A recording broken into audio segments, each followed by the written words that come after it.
If you're vulnerable to psychic damage from roguish language, stay away from these gibbering mouths. But if you intend on listening to this podcast about enriching your fantastical group hallucinations, you're too far gone already.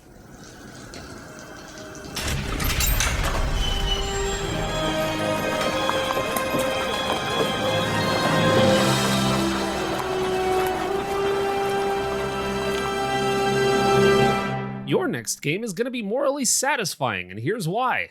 In this episode, we find some answers to how can we best pay off the arcs of those morally interesting characters we're so good at building.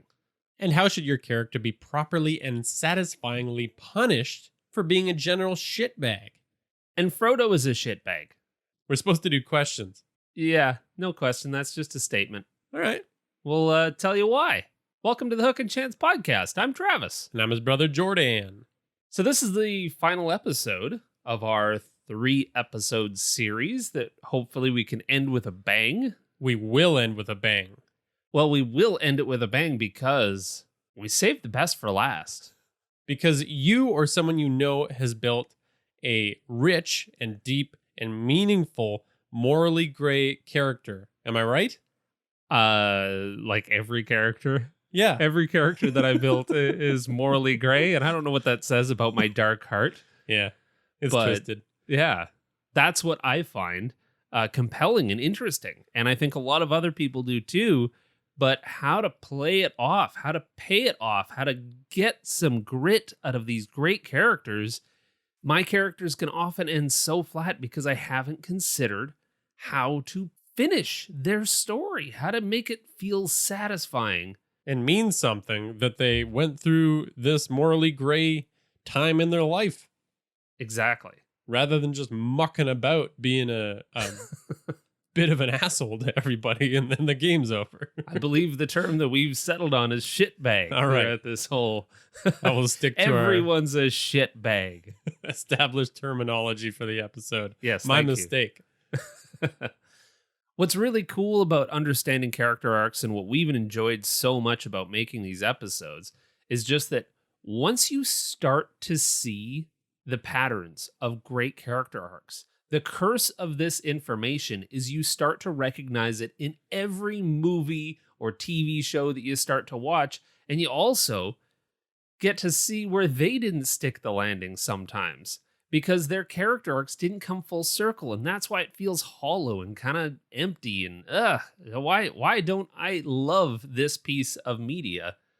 And to me, that's the interesting part about all of the storytelling stuff that we apply to D&D, is that you can craft really good stories with it, but as a consumer of stories, you always know when it's not done right, but you just can't put your finger on it yet. And that's how we start playing D&D. You know something's not right, then you can learn some shit, then you can play some amazing games. And that's not to say that this is the only way of doing it, because we've all got D&D characters that haven't had any kind of arc. They just kind of go through life and they cut down baddies and they take on quests, and that's all well and good. But for those that really do want to see a rise and a fall in a character and see some dynamism at the table and engage other players at the table in your fiction that you're telling with your character, then we really do have to put some effort and some energy and some thought behind where am I taking this character? And I also do want to quickly address the fact that we are not saying to make a plan and stick to it, because that's not the game. Oh, no. No, you can't make a plan and stick to it because it's impossible. But going off the rails is pretty much the point of the game. But if you don't have a track to start with, you're just flailing around in a mud patch. You don't have any rails to go off. Yeah, if you can recognize some of these different arcs and see within your character the opportunity to take one of those arcs in the moment, then you can change it when you want to change it. When the rest of your party does something that surprises you, then you can create a new arc. You can go down a new path. And more clearly recognize how your character feels about some of these arcs. Does this open an opportunity for 2 other arcs that you hadn't considered? Ooh, I can go down this road now. That's when it starts to become really fun. But before we just endlessly theorize about what could be, let's get into the meat of this episode and talk about the morality arc in the Strategy Stateroom. This is the Strategy Stateroom, where inventive and cunning tactics are crafted for when they're needed most.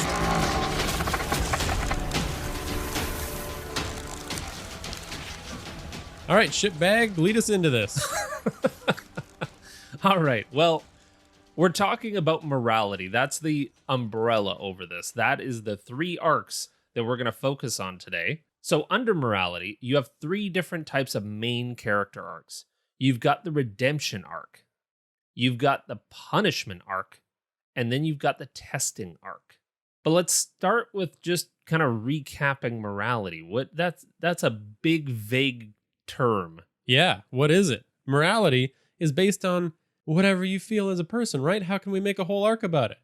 Well, morality stories always focus on the protagonist, in this case your character's, behavior and choices. These are the stories that inspire us to consider our own morality.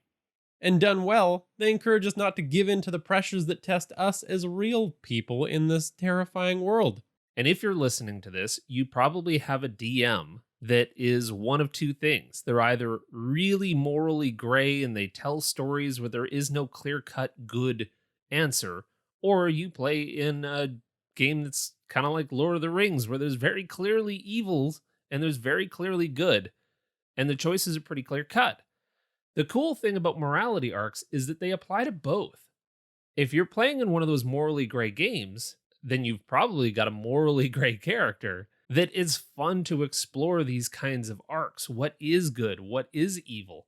But even if you're playing in one of those really clear-cut games, this gives you a golden opportunity to tell these kinds of stories, to tell a story with a character that is challenged by their own morality and needs to wrestle with their own motivations and challenges in order to fit into that very black and white, good versus evil kind of game. Absolutely. I think it's pretty easy to play a morality arc in one of those games, actually, because, the takeaways we're looking for in a morality character arc are usually one of 2 things. Good triumphs when the character sacrifices for the right thing, or evil triumphs when the character is selfish. And that is straightforward enough that I can work with it in the midst of a game. So let's talk about the actual arc. So let's start with our redemption arc. Well, the redemption arc is a fun one. Some of our favorite characters from movies take the redemption arc. They're always kind of the coolest of the crew. These arcs start with a character that is selfish and oblivious to it. They might even be masking their selfishness as altruism. They're going around saying that they're a good person, but we all can see that they're a shitbag. So many shitbags. Or they're not that bad of a person right now, but they're regretful for terrible deeds of their past. We all know that character. Yeah, that one's good. And it ends with the character having proven to themselves that they are a good person through an act of self-sacrifice. And you might be imagining that, they have to throw themselves on the grenade to do this, and they're dead by the end of the arc. But you'll soon learn that that's not the only way that they have to, go out in a blaze of glory. So as we've been doing with all of these other character arc episodes, we need a movie example to really help this sink in. And I know you're already worried that I'm going to give you another Disney movie, and I am. I am indeed. So sorry about that. Well, as we've discussed in the past, it is very clear cut, and Disney movies are well written with very clear arcs and characters and motivations. Yeah, they got simple characters. So Lion King has a redemption arc in it. The main character, in fact, Simba, because he starts, what? A selfish little shitbag, essentially. Yeah, I just can't wait to be king. He wants to rule. He doesn't really want any of the responsibility. He doesn't get it. I mean, he was a lion cub. He was like all of 6 months old, so maybe some of that can be forgiven. I was rolling around in my own vomit when I was 6 months old, so he's got one up on me. And then he even doubles down on that and learns to have no worries for the rest of his days. Nala then comes and finds him hiding in the bushes, and he realizes he's got to face his weakness and his past and become a responsible lion. So he goes back into Liontown where the king of the shitbags rules supreme and knocks down his nasty Uncle Scar. That was a really satisfying redemption arc. Yeah, he was haunted by his past. You know, another redemption arc, and this just goes to show that you can have multiple arcs as a single character, would be Darth Vader. Darth Vader does not have a redemption arc until the very last film, Return of the Jedi. Yeah, he doesn't even really feel like he's being set up for that redemption arc. Like sometimes you see a character and you're like, oh yeah, they're going to sacrifice themselves at the end. When you want to finish with a redemption arc, just toss the evil emperor in the hole. Save your son. Super easy. And honestly, don't even have to spend any time in a story. Like, that's kind of one of the points of these arcs, is that they can be super simple. Like we kind of talked about in the last episode, in order to redeem oneself, all a rogue has to do is look at the exit, acknowledge it within the fiction of the game, and then turn back to face the baddie. Like, that's a redemption. And that's exactly what Vader did. Was in the last like 30 seconds of the film, he yeets an emperor and then dies, and he's like, actually, you saved me already. Yeah. And that was it. That was his entire arc. He spent 90% of the movie being a shitbag. And yeah, then he just saved himself at the very end. A badass shitbag, though. Oh, yeah. Don't forget. Oh, yeah. Total badass. All right. So when you're planning this arc for your character, it's really just a few quick things that you got to keep in mind. You got to give your character a moral weakness. When you're doing this, do not make them into a shitbag that shits on the other party members. Yeah, that's a common mistake because these are the characters that are in front of you most of the time. And it can be real tempting to be an asshole to everyone else at the table. Don't do it. Yeah. Resist that urge. I mean, think of our examples. Vader wasn't being an ass to the Emperor. He wasn't like prodding him in the back and taunting him and stealing his stuff. Eating his lunch out of the locker. And Simba wasn't beating up Timon and Pumbaa. He had a moral weakness, but it wasn't always present. He wasn't always a shitbag. The next step is when you're facing challenges with your character throughout the game, you want to have them go through a few realizations about themselves. They got to realize that they have a weakness. They got to realize that they don't want to face their weakness. And they've got to realize that their weakness is holding them back from their external goals. Now, a really important point to all three of these is that these are all internal dialogues. That's the trick here. That's your challenge as a player, is figuring out a way to acknowledge all of these steps publicly. Which is always why I like to play characters that are a little bit overly talkative. That just helps. Yeah, you can play off of your other characters. You can ask them what they think. These are great ways to role play and ask them, hey, do you think I should have done this in this moment? And you can get them to recognize some of your character's flaws. Then your character can simply acknowledge it. And on the flip side, if you're trying to help the other people at your table feel like their characters mean something as well, try to encourage their character arcs. Ask them about what they're going through. Yeah. Why did you do that? Yeah. Why did you stab that shopkeeper? He had already given us what we needed. And then to wrap up the entire arc, you got to have them overcome their moral weakness at the end. And this can result in, success of the external goal, whatever they're working on as a party, or just being done with their own struggle. This could be as simple as rectifying a past mistake. The past mistake that your character keeps going on and on about. Yeah. About how they abandoned their friend at the Battle of Witcher's Ridge. Nice. Yeah, I like it. Thanks for that. Yeah. They abandoned their character. Now they're going back to pay their respects to their family. That's a redemption arc. You're done. And it happened outside a game. It happened during downtime. There you go. But they needed to go through their adventures to have the courage to do that. Or, on that same example, if they abandoned a friend before, then all of a sudden at the big bad fight of this campaign, they think about abandoning their new friends and then they don't. There you go. Yeah, your character says audibly, we've got to get out of here or I'm leaving without you. Yeah. And then they turn with a bonus action and then they turn back. It's a movement. You sacrifice 10 feet of your character's movement to take one step towards the door, and then they draw their swords and plunge into the fray. That's a redemption arc. You did it. Or if you want to make it real dramatic, you take a whole turn to do it. Fire an arrow backwards as you're fleeing, then flee back in. Make your entire party think that you are, in fact, piecing out. You don't have to leave it up to mechanics to be afraid of something. Do it in character. What are some other ways that we could play this within our example Slay the Dragon arc? Right. So this whole time we've just been working off of the idea that there's an adventure where you got to go slay the dragon. Everyone knows the classic, save the town. So the character's moral weakness, whatever yours is, but maybe they abandoned a call for a militia to fight a dragon a long time ago, but they skipped town. That town was destroyed. Their hometown was destroyed because they chose not to sign up with the militia? Exactly. Holy shit, that's some guilt that they're hanging around. That's some baggage, son. So throughout their adventure to kill the dragon, they have to just realize that they're a shitbag. Maybe they've already come to that conclusion before the game starts, or when somebody in their party points out their kind of rude behavior. Then you got to play that out a bit. So, maybe in the first couple of combat encounters or even social encounters that seem like they might go south, have them on the edge of retreating, have them backing up away from things.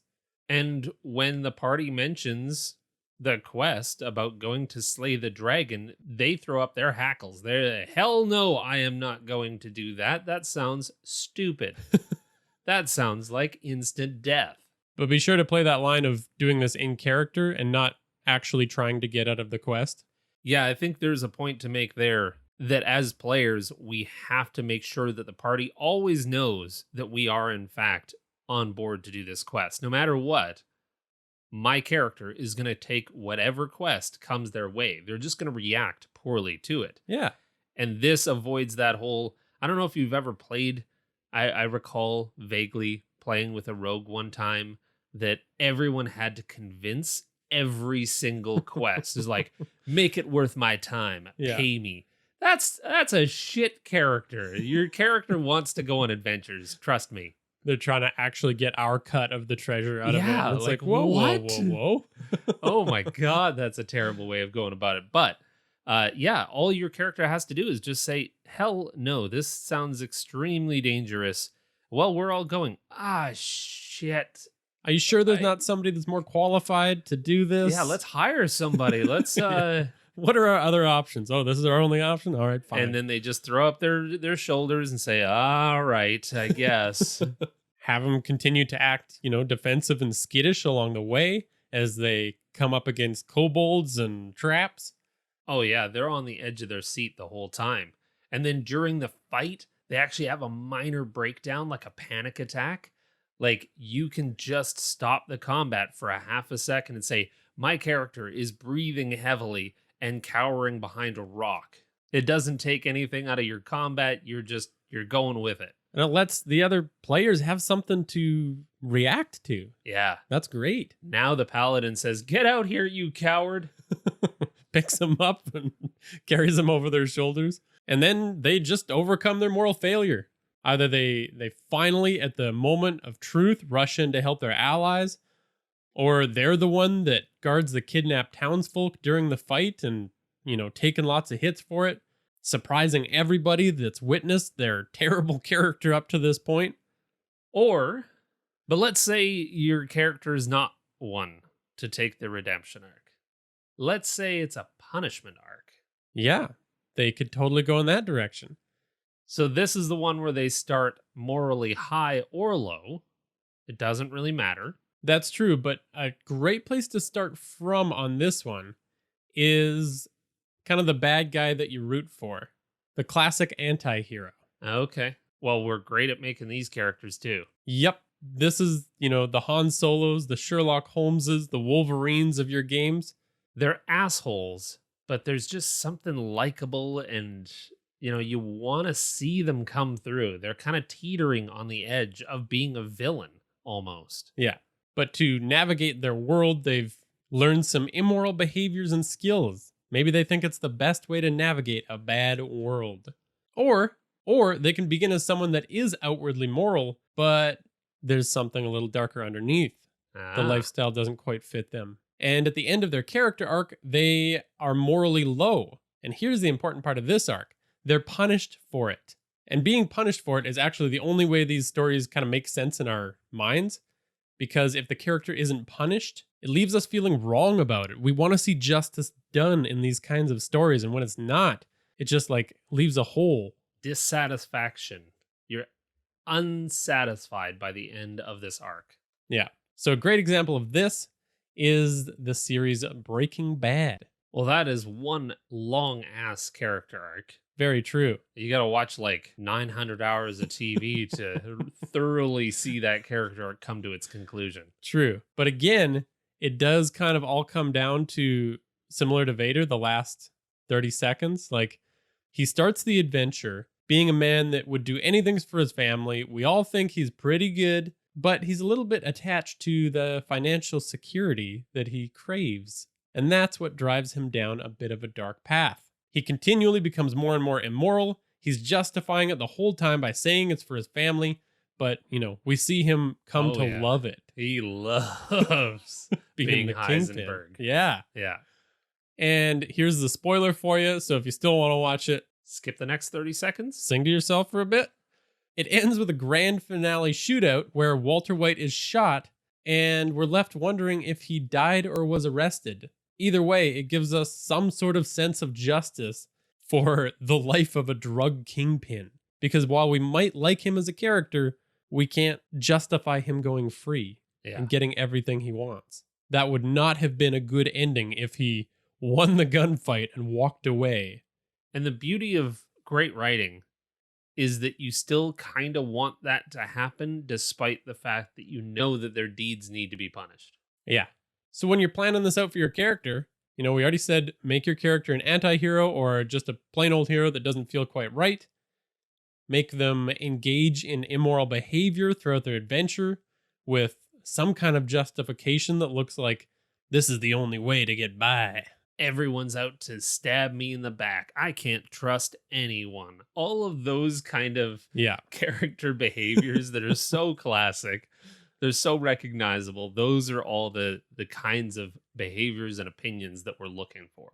Again, never at the expense of party members, or the players will hate you. A really quick way of taking care of this whole arc and making sure that your character can lose something at the end is to just quickly talk to your DM about having something valuable that you'll never truly use within the game. But your character needs something to lose, something that they really deeply care about. So this could be your familial home. This could be a vast treasure. This could be anything that will really truly rob them of something valuable or something that they value. So it doesn't even have to be like a family member or something like that, something that is truly valuable, but it could be something that they mistakenly value as a part of their character weakness. So maybe they do just covet their treasure. They've got 7 million gold sitting in a vault back home. It's never going to enter the game. The DM should be totally fine with it. You promise that you will never use it because your character loves to hoard gold. Sure, yeah, whatever you like. Maybe it's paintings of them in heroic poses, perhaps. Maybe it's a cow that they grew up with. Yeah. Their wonderful pet cow. Or paintings of their cow. 1,000 paintings of their cow. That seems like a weird obsession. That home is oddly decorated. Yeah. And if you want to stick to this arc, you got to let it end with them sticking to their immorality. The whole time they've been justifying their actions on behalf of their cow paintings, and you got to let justice be delivered to them. And so what Travis has set up here is that justice now doesn't have to look like being imprisoned for the rest of the campaign or dying. It can look like them losing that thing that was super valuable to them. They've paid in some sense. In the cosmic scale of justice, the scales have been balanced. And so them losing an out-of-game thing that never really had much of a place in the game or any importance is now satisfying to the rest of the players to say, yes, I am playing with this thieving, conniving, lying rogue, but they lost their massive treasure back home or their collection of cow paintings. Thank you. That's what we're talking about here. So what kind of little actions can we take to make sure that we're role-playing this out? Well, first of all, you need a character with flaws and weaknesses. Consider giving them some serious strength of character to make them likable still. Maybe they've got a superiority complex and always insult NPCs, but have incredible determination to achieve their goals. Yeah, the party still needs to see a reason to keep them around. Yeah. Like, they can't be so unlikable that it's better to go the adventure without them. Yeah. And this can all be fairly simple, and you can even kind of blend it together if it feels right for your character. I kind of learned this lesson with my character Aengin, the rogue Goliath, who started his own thieves guild from orphans. So this both gave him something to lose and evidence of his immorality. Well, and what I loved about that character was that he was altruistic on the outside. Is that even to his other party members, he kept up with the facade that he was adopting children and giving them a place to live with all of his riches, but secretly he was training them all to be pickpockets and thieves in the town. But he was even defending it to himself. Like he was saying that's the best that these kids can get. Yeah. It was a great altruistic way of doing good in the world. It was to create more thieves. Yeah.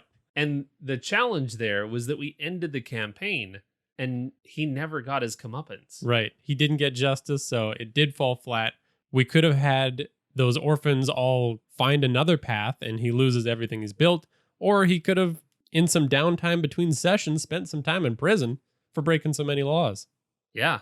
And then those kids go on to better homes and legit orphanages. Yeah. Where they got good care and weren't being trained to be thieves and criminals. Never know. It's good to have some thievery skills in your life. Might come in handy. Well, let's move on to the testing arc. I like the testing arc because it can span campaigns or adventures, but it can be a really short arc. The end of it can be during any moral dilemma that the DM puts in front of you. You've got 2 arcs under the testing category, the triumph and the surrender. The triumph is where the character starts morally high and ends morally high. Throughout the adventure, they're pressured to compromise their ideals, but resist, often losing something else that's important to them as a result. And the surrender is where they start morally high and end morally low. That means they gave in to the pressure, they compromised their ideals. And in this kind of an arc, the character can still win their fight, but surrender their morals in doing so. Ooh, that's juicy stuff. So they might kill the dragon, but they did so in a way that compromised their values. So a movie example of this, and this might be our only recent spoiler. So if you haven't watched The Mandalorian, again, skip ahead about 30 seconds. And I know we've talked about The Mandalorian too many times in recent history, but there's more to say about it. So I'm going to keep talking about it. It's that good. So skip ahead 30 seconds if you haven't seen it, but The Mandalorian values the life of the child. He's somehow weirdly attached to this kid who outwardly tells himself he doesn't, but clearly we've seen through his actions that he does. He cares about the life of that kid. But he also values his code of the Mandalorian, which, as we start to learn, is a little bit of a weird fringe version of the Mandalorians. So the moral good side of this is that he's attached to the child. We all can see that, caring for a child is a morally good thing to do when that child is being hunted. Especially when he had the opportunity to leave it behind and he chose not to. And kind of in for a penny, in for a pound, he spends the next couple of seasons committed to making sure that child is safe because he's already given up something in order to rescue that child. And he's constantly tested. He has many opportunities where it would be much easier to just give over the child. He could almost go back to his old life if he did so. And every time he chooses, he doubles down on his choice. And in the end, we get this moment where he triumphs in protecting the child. He does not give in to the temptations of immorality. And in doing so, he gives up the last significant part of his code. And it kind of represents the rest of it to us when he takes off his helmet to let the child see his face. Oh, that was powerful. So, when you're planning this for your character, give them some moral strength, but something valuable that will come into conflict with that. You can have their strength tested by the challenges of the adventures. And you have them either keep their strength and lose the valuable thing, which counts as a triumph, or sacrifice their strength and keep something valuable, which is them surrendering. So, going back to the dragon, here's an example for you. Maybe you've got a character that always protects the innocent. That's great. But they care deeply about this reputation that they've managed to create as a soulless mercenary. Ooh. They like the respect that gets them. Yeah. To pull this off, you could just have them really eager to protect the innocent from the dragon. They are only telling that to maybe their confidants in the party, and outwardly they're very boastful about being a badass. In the end, they've just got to choose either rescue the captured townsfolk that need their help, or to keep their reputation as a cold mamma jamma and do some badass moves on the dragon. Even better is if they don't end up killing the dragon, but they do rescue the townsfolk. Now, all of a sudden, what's that going to do to their reputation as a dragon hunter, as the mighty bounty hunter? Yeah, these townsfolk saw their tender side, and they can never let that, Disgusting. Of course, there's a million ways to do this. There's a million details that you can come up with for your character. Please let us know what you end up with. Oh, we would love to hear how you applied any of these arcs to your character, or the arcs that you're planning for your character. Like Jordan said, there's a million ways to do this, and every one of them is interesting. And if you feel like running them past us or want to get into the conversation on our Discord, hop in there, drop in your character arc ideas, because we would love to hear them. Super fun for us to think about. And because of that, we're going to Timora's Tavern to mess around with some characters' arcs that we know and love. Oh yeah, Frodo is never going to be the same. Welcome to Timora's Tavern, where absurd games of fortune and skill are played for the amusement of all.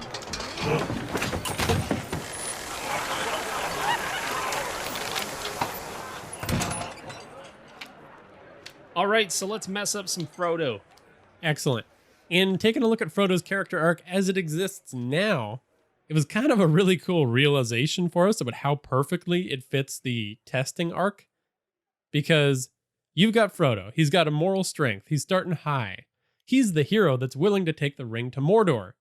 Sure, he's not super comfortable about it, but he's willing to do it. Well, that's the heroic action. He steps up. Yeah. But he comes to care deeply about that bling. He has his strength tested by all of the challenges of the adventure, and he constantly is struggling with that damn ring. He sacrifices his inner strength, and at the end, it's super epic.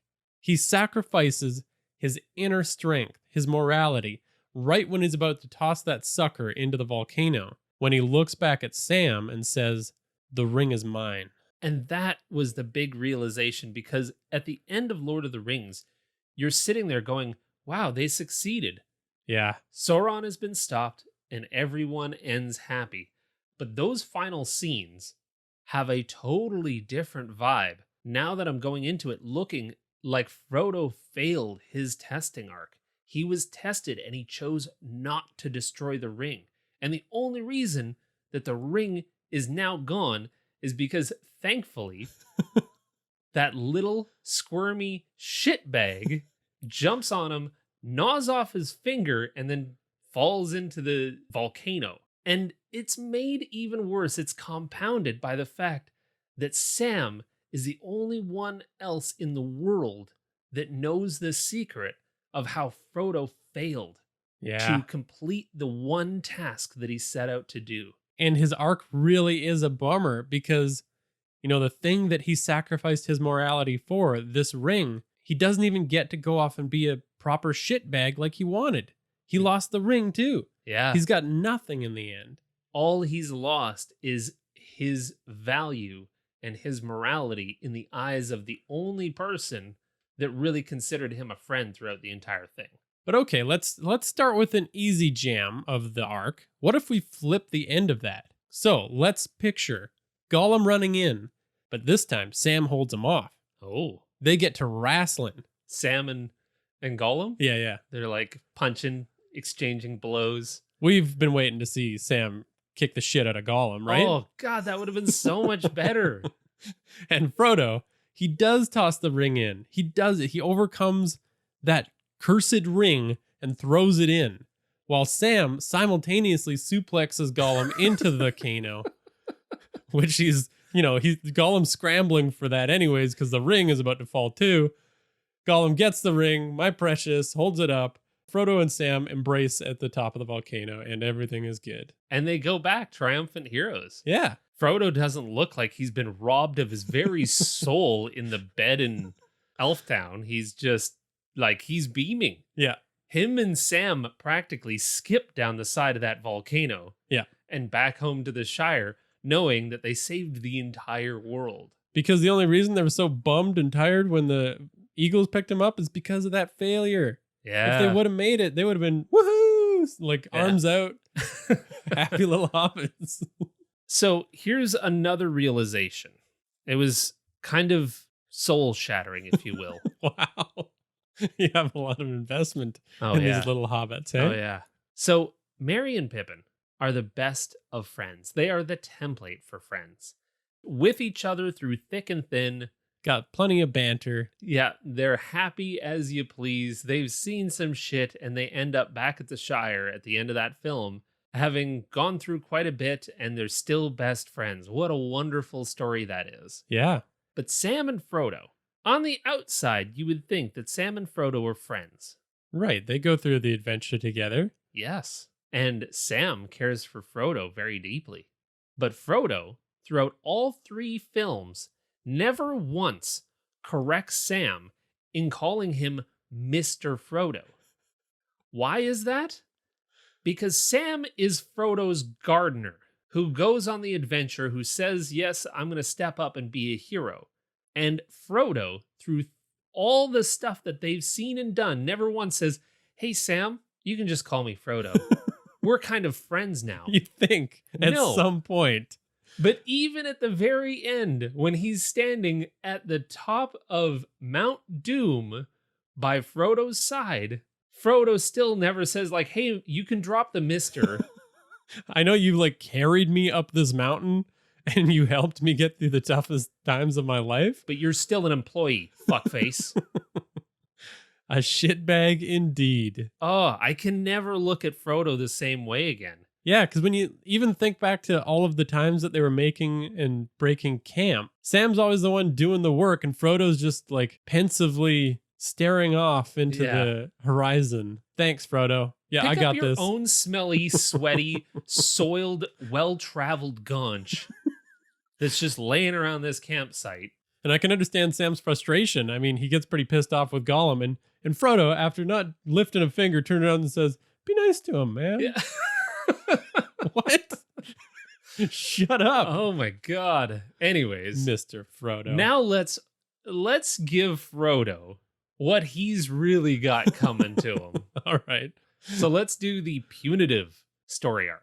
Go. Okay, he's going to get some justice. You've got to come up with an idea for a punishment arc. All right. Well, I think we could start this off by saying Frodo takes the ring and pieces out. Instead Okay. of going on an adventure with Sam, he just takes off. Sam was like, "Oh, I thought we were." Oh, Frodo's gone. He took the ring. Like breaks halfway through the movie. He Yeah. doesn't resist the call of the ring, and he's just like, Gives in. Yeah. okay. That's him being a little shitbag.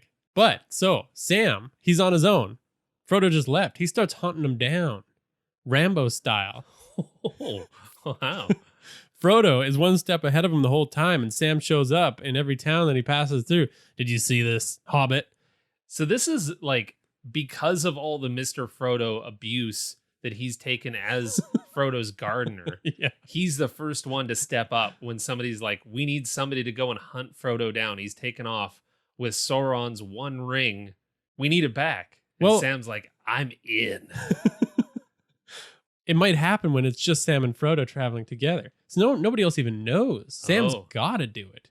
Because everyone else is doing their shit to stop the army. That elevates Sam's heroism because Yeah. he's the only one that knows. So he takes on the responsibility himself of hunting down his former employer. Exactly. Meanwhile, Frodo is just going everywhere, doing everything he wants. He's stealing shit and pantsing kings. He's showing up in all the important scenes of the movie. Just being a little ass. He's even pretending to be a dwarven ghost and talking Gimli into, pranking the rest of the gang. That's what you do with the ultimate power of the ring? Yeah, that's what I would do. So then, through his dark path, Frodo gets inhabited by Sauron. At this point, Sam recruits the rest of the gang. The rest of the Fellowship learns about these crimes, comes together, and they're going to take him down. Sam, he knows the target's patterns and habits. He's going to lead them. At the finale, there's an epic Sauron/Frodo fight scene with all of the warriors in the mix. We got orcs, we got trolls, and Sam is the one this time that jumps up and bites the ring off of Frodo's finger. I love the savagery of, like, I'm taking this finger off. Like, Sam's face is covered in blood from biting off Frodo's ring.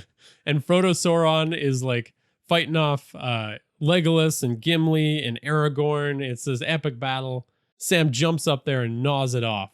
He tosses it up to Gandalf, who's swooping by on an eagle's back, who flies it to the volcano, pops it in, makes some kind of volcano pun, and winks at the camera. Credits roll. I love the breaking the fourth wall at the very end. That's great. Yeah, if anyone's going to do it, it's going to be Gandalf. Very different way to end that trilogy. Thanks. You didn't say good, did you? I mean, that's debatable. All right, well, why don't you take a swing at a redemption arc then?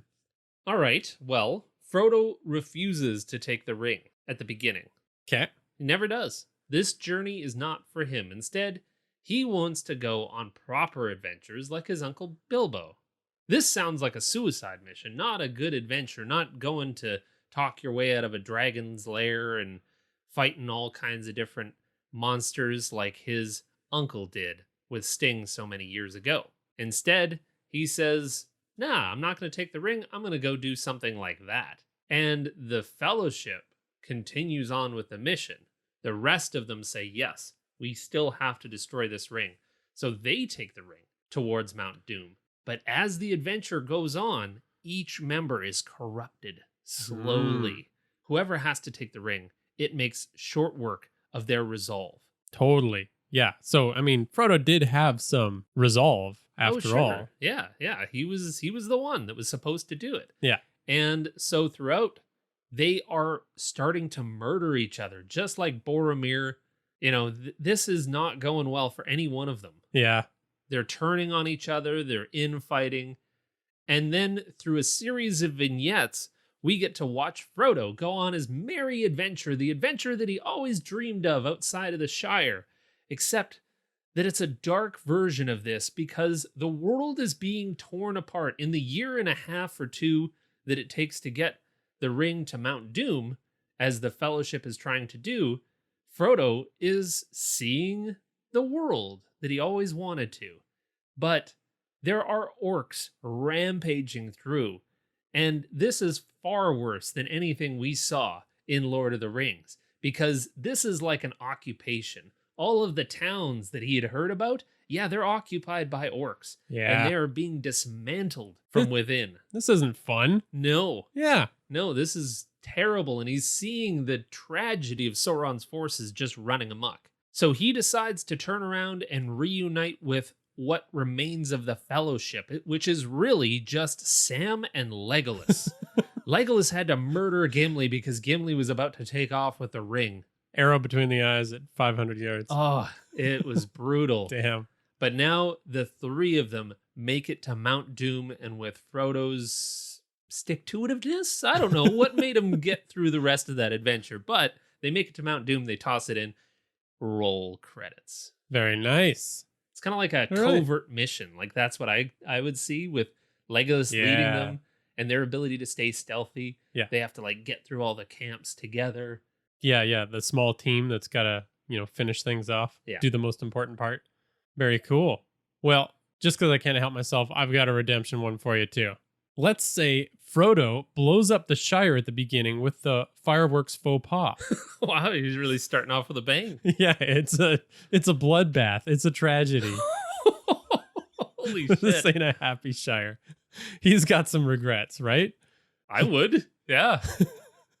He shirks all responsibility and becomes a wanderer. So instead of Frodo and Sam, Gandalf gets Sam and Rosie Cotton, his eventual wife, to go destroy the ring. Ooh.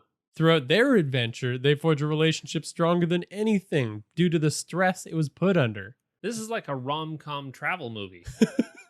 Yeah, with a bit of a darker twist to it. Sure. I mean, they're still, experiencing terrible things along their journey. All right. But yeah, there's a hint of that in there. During Frodo's wandering, he meets up with Gollum still, who won't leave him alone because of his ties to Bilbo. He still thinks maybe Frodo has the ring. He's lying. Hobbits lie. Oh, yeah. You can smell his uncle on him. He's like, I know that you're one of them. Yeah. Because of this, Frodo realizes that he does have to go back and help. Otherwise, the people he once cared for might end up like Gollum. He's still got some goodness underneath. Yeah.